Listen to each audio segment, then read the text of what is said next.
Hey guys!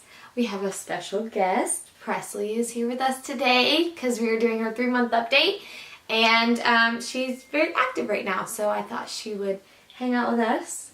I am going to dive on in for the 3-month update. This is going to be a little bit about my postpartum as well as pretty much all about Presley. But I made notes, kind of on top of things right now. So here we go. So 3 months. Something I really learned, sorry, I have a group message going. Something I really learned about 3 months is she is so much more alert, active. Her personality is just shining these days, and I am loving that. Like, I'm absolutely loving seeing her just kind of shine through personality-wise, recognize you, like your voice even, and she's been doing that for a while, but it just keeps getting better, more alert, and it's quite awesome. I'm loving this, but I'm also like, oh my gosh, it's going by so fast. So trying to cherish every moment of it. So we found out at our, is it a 2-month? I think so. So at our 2-month, I think I talked about how we're going to have to go see a physical therapist. I hope I mentioned that in my last update. I may not have gone to the doctor yet, so I can't remember if I mentioned it or not. But at our latest doctor appointment, we had been told that we were going to have to go to a physical therapist because her head, I did mention this because I remember talking about it, her head only moves to the right mostly. She does not like going to the left.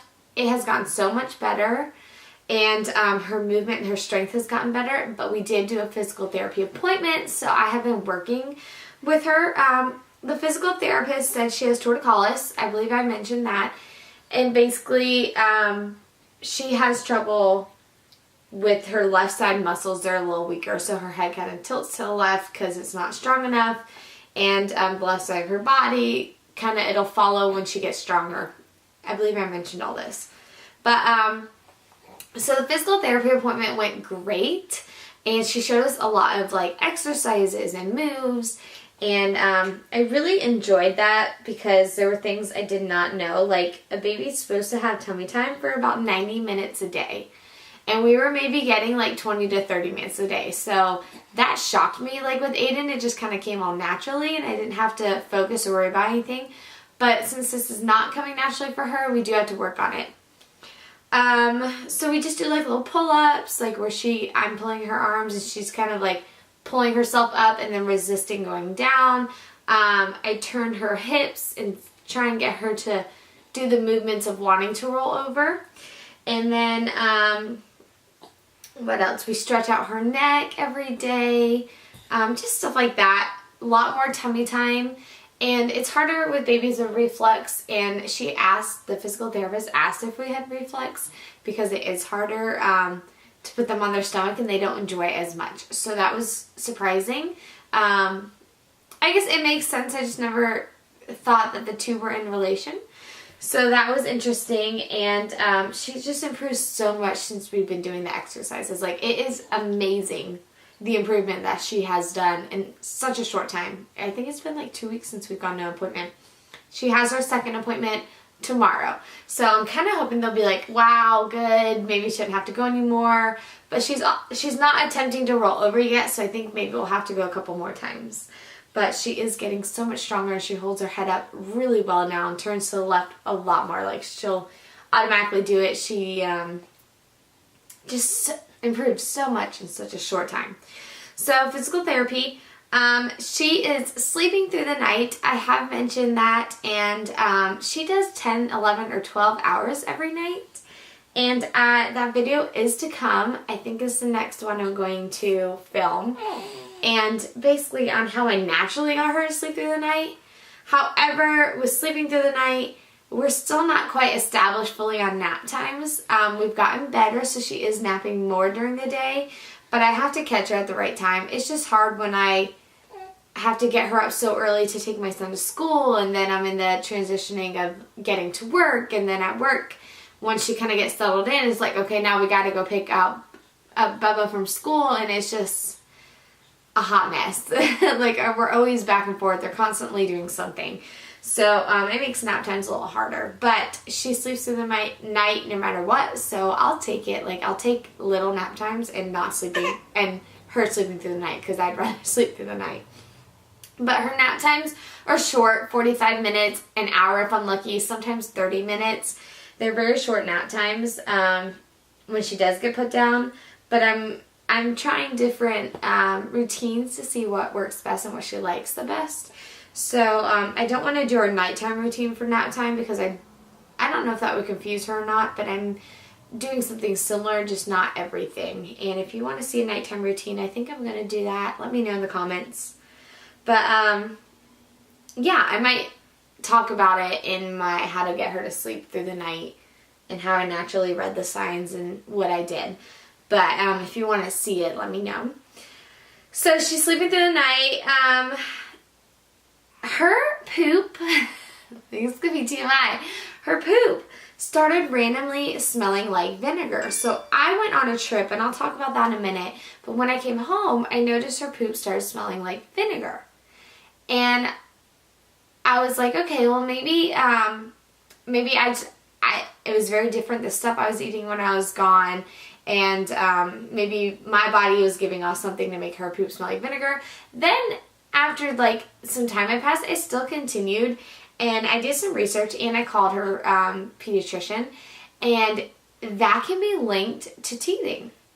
It's all the research I did said like teething or a UTI or something like that, and she's not having trouble peeing. She's peeing very wet diapers, and she's not in pain, so I didn't think it was a UTI, neither did the pediatrician.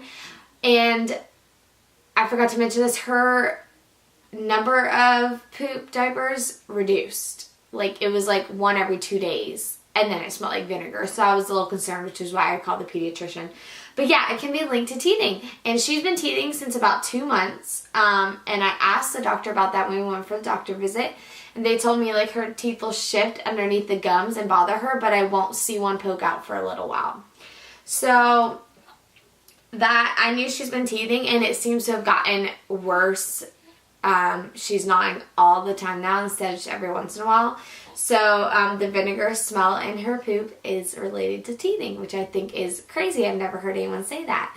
So yeah, that was interesting to find out it was teething. And so if you notice your infant's poop is different, the seeds were gone for a little bit, and it was just like this strong vinegar smell. The color was even a little different, but nothing like no blood, no black, like nothing to extremely worry about, but I did notice a huge difference. It's probably also different for formula-fed babies as opposed to breastfed babies, because it seems to always have a difference there. Let's see what else. I said she's sleeping through the night. Pulling, and she's starting to sit up by herself, which is awesome. It's very wobbly, so I have to put like supports around her, but she is starting to sit up, so that's so cool. She looks like a little big girl now. Yeah, you tell us. I'm a big girl. Sound big girl. And then I said her personality, her teething. She's starting to get the hang of nap times. I'll let you know when we do get the hang of it and what ended up working. But basically, I had to start bringing the monitor to work and putting her in a dark room. And that seems to be a little better. But there's so many noises at the I work for a printing company. I think I've mentioned that. And if the dog barks because somebody came to the door, like, there's a lot. So I've got to really put her in a room away from everything. But we're trying to do play for an hour and a half, sleep for an hour and a half. But her sleep ends up being like 30 minutes, 45 minutes. I'm trying to get her to do 2 naps. A short nap in the morning and then a longer nap in the afternoon. And sometimes when we come home, she does take that long nap. Not always, but sometimes. It's hard when I'm driving back and forth and she takes these little cat naps. Because she's kind of like, okay, I napped. So, we'll get the hang of it. But I'm trying to do 2 naps since she is sleeping through the night. Ideally, a morning nap that's shorter and then an afternoon longer nap. That is ideal. I stopped being so anal about the flu. The flu has kind of like gone. I don't check her temperature all the time now. I'm starting to go out places more with her, which is more enjoyable as well. So I'm still like, I still don't like bringing her into stores too much because, I don't like bringing her into stores too much because like people just are so like obnoxious. I hate to say it, but people are like, oh, baby, and like stick their head in there. I'm like, get away from my job. Like, I just really want to be like, get your head away from my baby. Your germs are all in her face. I don't know you. But yeah, it's weird. People like pull back. Even if I have like a car seat cover, they'll like pull it back and want to see her. And like people like sneeze and cough at the worst moments right around your child. Like, hello, I have an infant here. Do you need to sneeze in her direction? Do you need to cough in her direction? I get more annoyed than anything, so I kind of try to avoid as much as I can. But it's crazy how many people are just like pop their head in, and so I'm just like, yeah, thank you. And like inside I'm cringing. So I went away. I said I was going to mention this. I went away. I went on a bachelorette party in Nashville. And if you don't know, I live in Georgia. So about 4 hours away. Well, I had to make sure that my husband had enough milk to last him. It was 4 or 5 days. I left Thursday and came home Sunday. So I had to make sure he had enough milk. So I was pumping every single day since March, and we went St. Patrick's Day. So like the end of February, I did it here and there, and then March hit, and I'm like, all right, I need to pump every single day. Because I figured she needed about 28 bottles while I was gone. She does about like 7 a day, 8, like it kind of depends. I did worst case scenario, like if she ate every 2 hours or every hour and a half, and then also woke up once in the middle of the night. You tell him, sissy.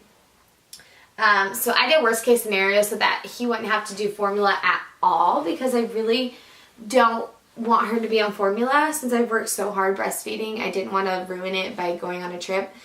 So I froze a lot of my milk, and when I do my breastfeeding video, I'll kind of go over how I freeze and like my system, if you're interested in that. But basically, to get my supply up, she has a smaller feeding time, which is right in the morning. So I would do her initial feed in the morning, and it's usually a lighter one, even though it's after that long sleep. I believe because of her reflux, it is a lighter one. That's just kind of how it is. And then, but she'll eat like an hour and a half later. So she'll eat soon after. But after that initial morning feeding, I would pump because I would be so engorged. That's when I could get the most milk.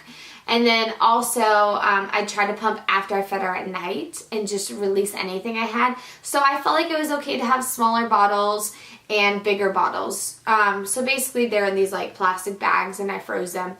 And I had different levels because once you defrost that, you have 24 hours. And once it's heated, it cannot be reheated. That's what I read up. I'm sure there are different articles. That's the one that I read and that I kind of went with. Told you that like 24 hours after it's defrosted, and then it has to be used within that 24 hours, and then it cannot be reheated. It's something about the freezing, the reheating, cooling. Same with the food. It starts getting like, it starts getting, oh, are you telling them? You tell them, sissy. It starts getting bacteria and stuff when you do cold to hot, cold to hot. So I'm sure that has something to do with it, and I'm sure it loses some of the goodness, because I can't think of the proper wording right now, so I'm going to say some of the goodness. Bear with me, you guys.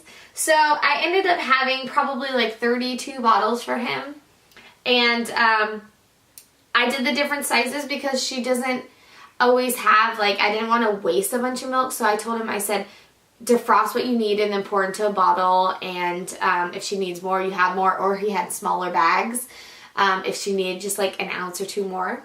So that was good about the nighttime feeding. Like the morning I'd get like really big bags full, and then the nighttime ones would be a little less because she had just fed a large feeding for her bedtime, and it gave him good choices to work with, basically. But when I froze my milk, it had a yellow tint, and if you have if you're breastfeeding, you'll notice it kind of has a yellow tint, slight, and then your colostrum is a lot more yellow. Well, he told me at a point in time right before I left to go on my trip, her and I were not feeling the greatest, and he told me that when he took out some of my bags, they were more yellow than the others. So I started producing colostrum to help fight off whatever we were having. I think it was allergies, but a cold, something just like one of those weather colds. She's drooling all over me. But he said some of them were a little more yellow than the others, so that was very interesting and kind of cool that your body does that. And I knew that. I read about it. I learned about it in my breastfeeding class, and I mentioned that in my all about breastfeeding video and what I learned in that class. So if you're interested in that, it's in my previous videos. I think it's in the pregnancy playlist. But yeah, so that was pretty cool that it turned yellow. Well, on another note, obviously you're at a bachelorette party. I was drinking. I would dump that night after drinking, and I would also dump that morning, even though I had been like 8 hours. I didn't feel comfortable, so I dumped. And then the second pump, because this was the killer, I had to pump while I was gone to keep my supply up, which stunk because, like, I'm the only one with kids. I was pumping. Like, it was a hassle, but it was worth it to keep breastfeeding for her. So, after we got back from the bars late at night, 2 a.m., I was pumping. And then I would dump it. And then in the morning, right when I wake up, I was pumping, and I would dump it. And then, even though that 8 hours, like, it should have been fine, I didn't trust it. And then that second pumping, I would keep that. Well, I brought all that frozen milk home with me, and it was like clear. It didn't have quite the yellow tint that all the other ones had, and it was more clear looking. So I ended up throwing them all away because I was like, that does not compare to the other ones I have where I was not drinking. I didn't trust giving it to her. I didn't want to risk giving it to her because I don't normally drink like that. So my body was hurting. My body was like, what are you doing? I Ubered home early, like, me and a couple girls Ubered home early. I took care of people. I was just like, I can't hang with y'all. They would get back from the bars at 4:30, wake up at 7:30, 8 o'clock, and go for a 4-mile run. I'm like, who are you guys? And why am I friends with you? Like, I was like, no, let me sleep. Like, I can't hang anymore. Not to mention, I didn't drink for such a long time because of pregnancy and just because of breastfeeding. I don't drink like that anymore, so I was hurting. But it was all fun and games, and I had a great time. But I did throw that milk away because it just did not look okay. And I kind of wondered if that was part of the vinegar, like if I had stuff still in my system, which I doubt it because I didn't breastfeed until like 2 days after not drinking. So it shouldn't have been a problem. And she had no problem transitioning from doing a bottle for like 4 to 5 days to my boob. She immediately took it and was fine, which is awesome. But yeah, I thought the vinegar smell in her poop was that. I was like, oh crap, like there's crap in my system from the weekend. But no, it ended up being teething. But I made sure I was cautious and like took the right steps so she would have nothing to chance. I didn't want to risk anything with her. So, yeah, but interesting that even after those many hours, the milk looked different frozen. So, keep an eye on that if you do go out drinking a night or something, or you have a ladies' night out. Yeah, it came out more clear. Let's see, that was a long one. I talked about my first weekend away. Okay, so when I went away, I just had this weird, I don't know if it's like a mom's intuition or like what was going on, but I had this weird sense that she was going to go through a feeding spurt. And what I mean by that is I had this weird sense she was going to feed a lot more while I was gone and just go through this growth spurt where she just started feeding more, because eventually they work their way up to feeding more and more and more as the older they get and the bigger they get. And I just had this feeling it was coming up, so I left extra bottles because of that. Oh, we're almost done, baby. We're almost done. You want to say hi to everybody? Say, oh. Say, look at me. Oh, look at me. That's you. That's you. Do you see you? Do you see you? Oh, sweet girl. So I just had this like sneaky feeling that she was just gonna start feeding more. when I got home in that first breastfeed, oh my gosh, she started feeding so much longer than she ever had before. And I've mentioned this before where she would do like, I'm sorry, I'm almost done. She would do like 7 minutes here, 3 minutes there, like the most was like 10, 12 minutes max was the most. Now it's like 10, 12 minutes every single time. Sometimes I get 16, sometimes I get 20. So she definitely went through like this spurt where she started feeding a lot more when I got back. I don't know if that has to do with the bottle, but I think it's just, it was the timing and she was just growing. And yeah, so that was interesting too. I come home and I'm like, oh, she's so big. Oh, I cried when I left her. I'll insert a video of when I was leaving her. I was a mess. I don't think I'm crying in the video, but I'm like saying goodbye to her. But I cried. I held her like the whole day. I was a hot mess leaving her. Say, ooh. No, look at that. See? Isn't she crazy? You see a camera. I need to... Yeah. Oh. Oh. Yeah. Ooh. Ooh. This is good. I love you. You call me every day. Call me every day. Multiple times. Yes, please do. Okay. And when I got back, I was like, oh, she's so big. I missed so much. And I was only gone like 4 to 5 days. My husband was like, you're fine. She's fine. I FaceTimed with her. I called many times. So I just missed my whole family. I was ready to come home. I was having fun, but like I was torn. Like I loved going and I needed a little break, but yeah, there was a point where I was like, okay, I'm ready to go home. Like I had one day there and I was like, okay, I'm done, rejuvenated, I'm ready. I need to see my baby boy, my baby girl, and my husband. So that's kind of how I felt. But it was a really good time. So I will insert video of me saying goodbye to her at the end of this. Oh, but we're done. She's done. We're done. You made it through the whole video. Good job. But yeah, but Sissy is 3 months old now. She's such a big girl. And we have a doctor's visit for 4 months, and that's coming up, and I'm excited about that. I'm excited to see how much she weighs. Oh, there's one more thing. Sorry, guys. So, she's starting to lose hair back here, and you'll see the little spot right there where she lays her head all the time. This little mullet. She's had that since birth and never lost it. Her hair's... Do you want to see? Her hair is starting to grow slowly. Oh, okay. Okay. Her hair is starting to slowly grow. And it looks like it might have like a little red tint to it, which my hair did when I was younger. We'll see. But with her hair loss in the back, which I'm like, oh my gosh, now she starts losing it. I'm losing my hair now too.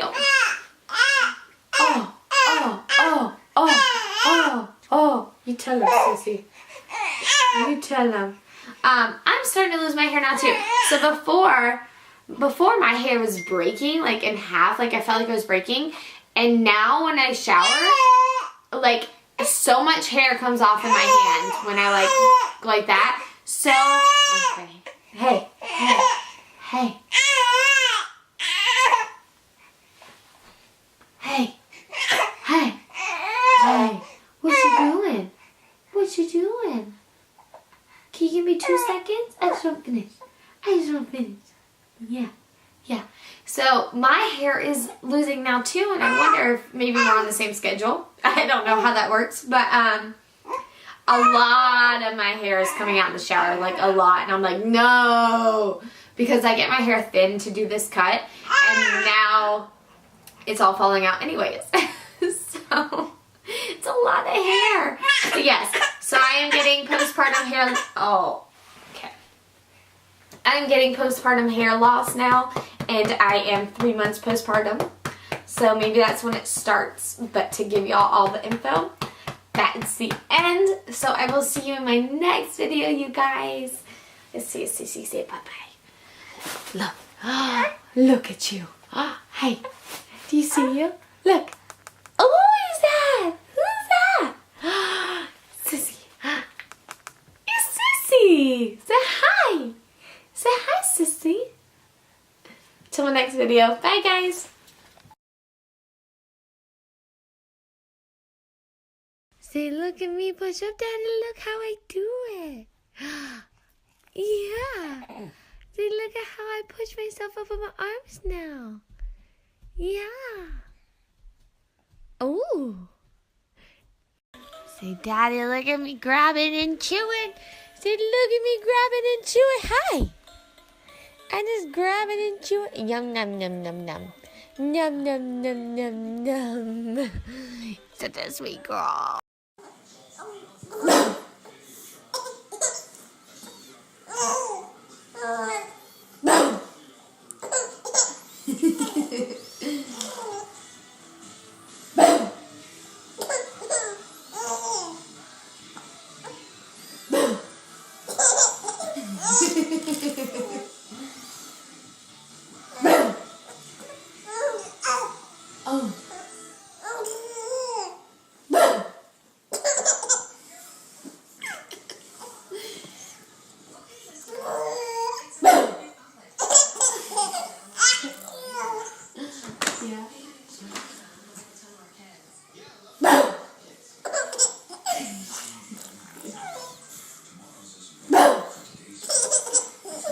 Little giggle.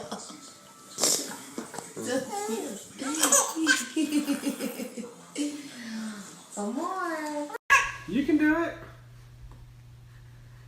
Come on. Come on. Oh. Yeah. Yeah, you did it. Let's do the hair play one more time. Say 1, 2, 3. Yay! Whoa. Aren't you cool?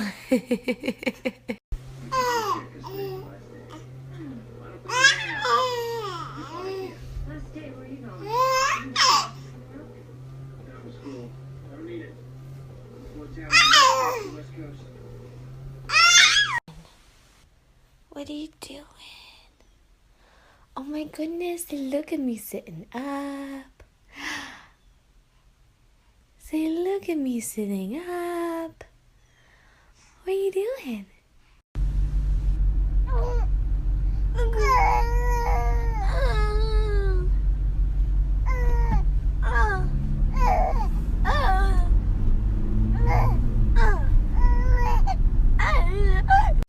Say, oh, did we find our foot? Do it again. You won't now that I pulled out the camera. There it is. Yeah, you found it. Good job. Oh, now that I found them, I can't stop playing with them. See, now that I found them, I can't stop playing with them.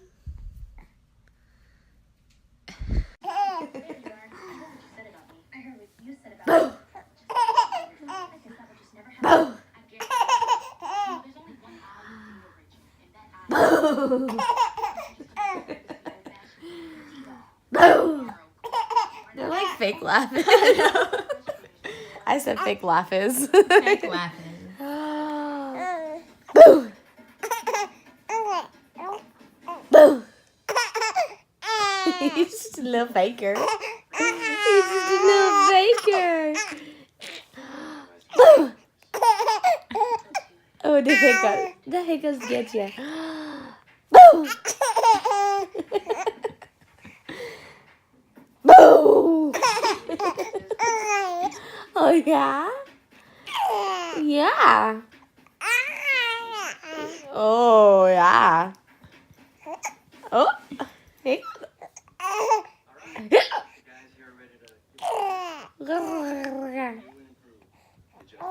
Oh. Boo! Boo! It's such a big laugh. Boo! Oh. What happens when I go? Boom.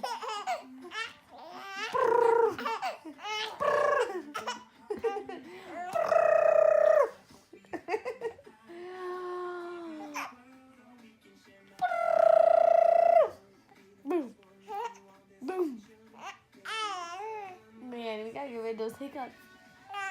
Yeah. Oh. Oh.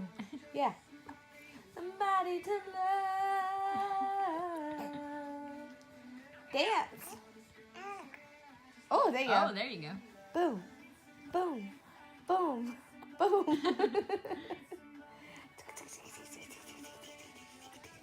Watch, every time like I go to kiss her, she'll eat my face.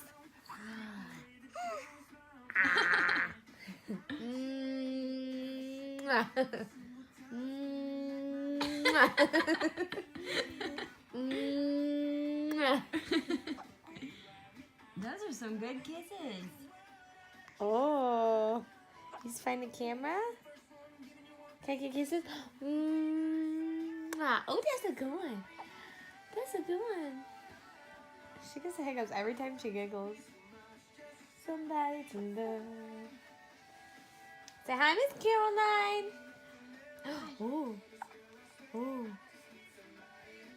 She's had no pictures. Them eyebrows are hilarious. And she makes little expressions. Look at the mullet. That's alright. You say you're so cute. You're so cute, anyways. I want you. I want you. Oh, yum, yum, yum. Why do you always get the hiccups when you giggle? Why? They're so cute. The hiccups.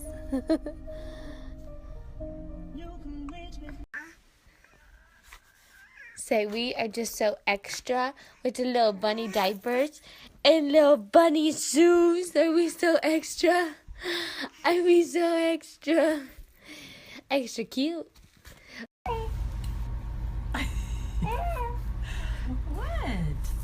Oh my gosh, she loves it.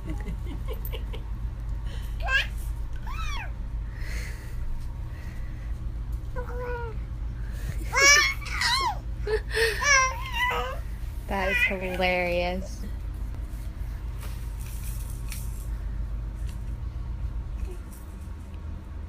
Wow.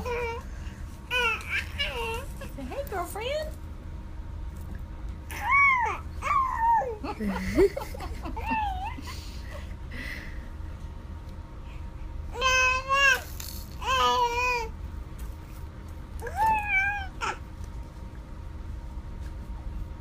Wow. Look at all the cool new toys.